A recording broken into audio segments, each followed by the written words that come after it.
Ассалаумағалейкум. Қазір Қазақстан үлкен ақпараттық дағдарыстың алдында тұр. Біздің Ресейге тәуелді болғанымыз сондай. Біз қай саланы алып қарасақ та, бүкіл жерде Ресейге байланып қалғанбыз.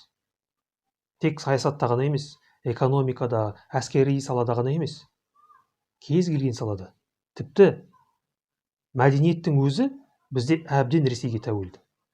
Соның айқын дәлелі ол кинотеатрлардың жұмысын тоқтап қалу. Ал оның себебі не?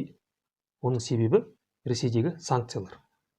Қазір бүкіл әлем Ресейге санкция жариялады. Тіпті әлемдік киностудиялардың өздері орыс тіліне дубляж жасауға рұқсат беретін лицензияларын қайтарып жатыр. Енді Ресейде киноны орыс тіліне аударуға рұқсат жоқ.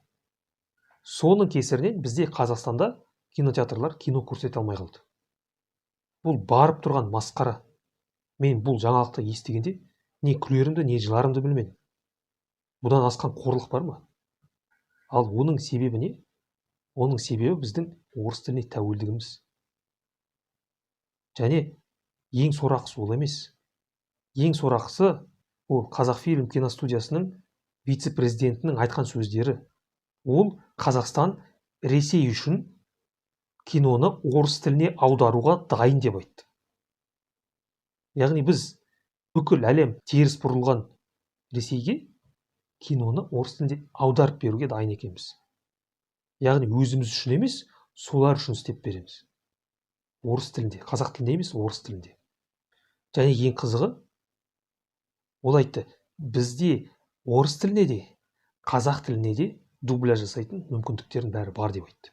Анджелина Джоли, Джонни Депп и Леонардо Ди Каприо вполне могут заговорить голосами казахстанских актеров. По крайней мере, так считают на Казахфильме. Говорят, у нас есть и техническая возможность, и профессиональные актеры дубляжа. У нас есть актеры, которые могут профессионально на должном уровне озвучивать как на русском, так и на казахском языках.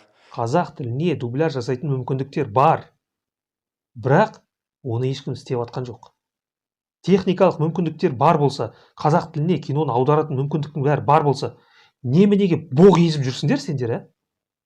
Не істеп жүрсіңдер сендер 30 жыл бойы? Соны айтыңдаршы. Сол сөзді айтып тұрған адам қазақ. 1 грамм намысы жоқ қой ондай адамдардың. Ұялмай қысармай сондай сөзді айтып тұрды. Қазақша дубляж жасай аламыз, мүмкіндік бар. Бірақ Ресей үшін орыс тілінде жасап береміз. Ал қазақ тіл бізге керек емес. Дубляж деген оңай нәрсе емес. Ол техникалық жағынан өте қиын. Өйткені актердің сөйлеп жатқан аузының қимылына қарап, аудармадағы сөзді соның ауыз қимылына келтіру керек. Оған сәйкес келу керек. Ол оңай нәрсе емес. Және оның эмоциясын бәрін дұрыстап жеткізу керек. Бірақ жабдықталған профессионалды киностудия үшін ол қиын іс емес. О жақта профессионалды актерлар болса, о жақта техникалық мамандар бәрі болса, аудармашылар, мықты аудармашылар болса, ол қиын іс емес. Бізде осындай бірнеше киностудия болса, өте жоғары деңгейдегі. Онда біз бүкіл әлемнің киноларын оп-оңай қазақ тіліне дубляждап, оның бәрін кинотеатрларда көрсете аламыз. Ал бізде Қазақстанда киностудиялар көп. Бірақ ешкім оны істеп жатқан жоқ. Бәрі боқтарын езіп жүр.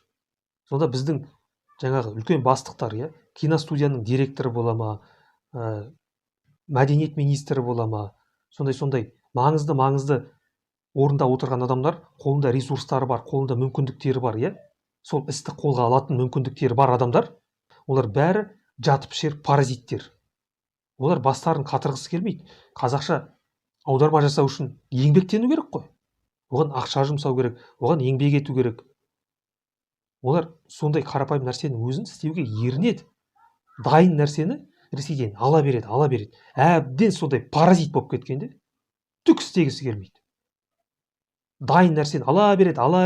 Ресей істеп жатыр ғой, бізге не қажеті бар оған бас ауыртып.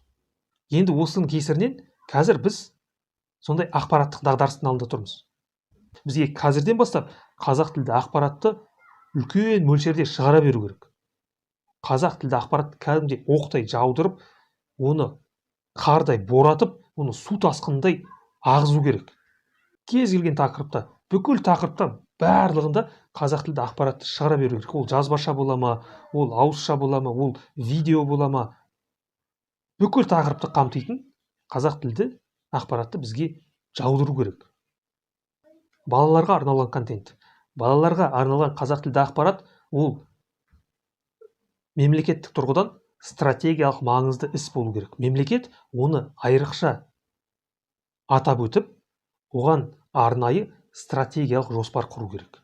Өйткені ол еліміздің болашағына тікелей қатысты.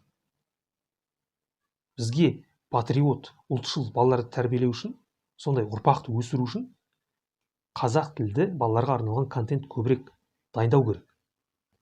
Оның бәрі біздің бейқамдығымыздан, біздің жауапсыздығымыздан, қолында мүмкіндіктері бар бастықтардың, лауазымды тұлғалардың жатып ішер жалқаулығынан.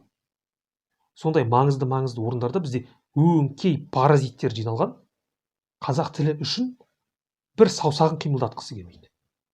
Мүмкіндіктері бола тұра, сол мүмкіндіктерді пайдаланбайды. Енді соның кесірінен біз қазір осындай жағдайдамыз. Егер қазір бұл санкциялар болмаса, біз ары қарай жүре берер едік осылай. Кеше бір жаңалықты оқып қалдым. Қазақ тіліне дубляж жасалатын болады деген жаңалық шықты. Шын өтірігін білмеймін, әлі тексерген жоқпын. Бірақ егер солай болса, бұл әрине өте жақсы жаңалық. Бірақ біз оған өз еркімізбен келген жоқпыз. Біз амалсыздан оған келіп отырмыз, санкцияның арқасында. Ал егер сол санкция болмаса, біз ары қарай солай боғымызды езіп жүре берер едік. Қашанғы жүреміз осылай? Қазақтар, қашан бізде намыс оянады? Қашан біз қазақ тілі үшін пайдалы іспен айналысамыз?